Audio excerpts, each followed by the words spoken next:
അവധിക്കാലം ആഘോഷമാക്കാൻ തിയേറ്ററുകളിലെത്തിയ മമ്മൂട്ടി ചിത്രം ബസൂക്ക ബോക്സ് ഓഫീസിൽ മിന്നിയോ തിളങ്ങിയോ പൊട്ടിപ്പൊളിഞ്ഞോ?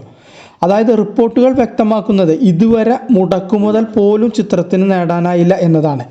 കഴിഞ്ഞ 2 ദിവസത്തെ കണക്കെടുത്ത് നോക്കിയാൽ ഏകദേശം 28 കോടി രൂപ ബഡ്ജറ്റിലാണ് ഡിനോ ജെന്നീസിൻ്റെ ഈ ഗെയിം ത്രില്ലർ ചിത്രം ഒരുക്കിയിരിക്കുന്നത്.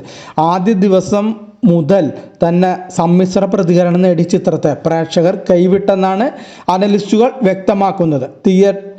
ചിത്രം തിയേറ്ററിലെത്തി 9 ദിവസമാകുമ്പോൾ 12 കോടി രൂപ മാത്രമാണ് കളക്ട് ചെയ്തതെന്ന് സാക്കിനിൽക്ക് കണക്കുകൾ വ്യക്തമാക്കുന്നു. മമ്മൂട്ടിക്കൊപ്പം ഗൗതം വാസുദേവ് മേനോൻ, ഭാമ അരുൺ, ഐശ്വര്യ മേനോൻ, ഹക്കീം ഷാജഹാൻ എന്നിവരാണ് പ്രധാന കഥാപാത്രങ്ങളായത്.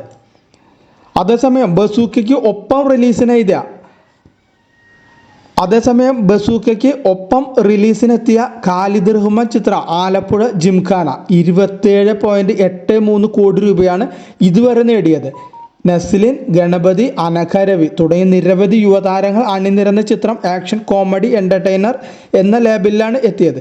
അതേസമയം ഡാർക്ക് കോമഡി ജോണറിലെത്തിയ ബേസിൽ ജോസഫിൻ്റെ മരണമാസവും കളക്ഷനും മമ്മൂട്ടി ചിത്രത്തെ പിന്നിലാക്കി മുന്നേറിക്കൊണ്ടിരിക്കുന്നു. 13 കോടിയിൽ കൂടുതൽ രൂപയാണ് ഇതുവരെ ഈ ചിത്രം നേടിയത്. ശിവപ്രസാദാണ് സംവിധാനം. നടനായ സിജു സണ്ണിയും സംവിധായകനും ചേർന്നാണ് തിരക്കഥ രചിച്ചിരിക്കുന്നത്. അനുഷ്മ, സിജു സണ്ണി, രാജേഷ് മാധവ, സുരേഷ് കൃഷ്ണ എന്നിവരാണ് പ്രധാന കഥാപാത്രങ്ങളെ അവതരിപ്പിച്ചത്.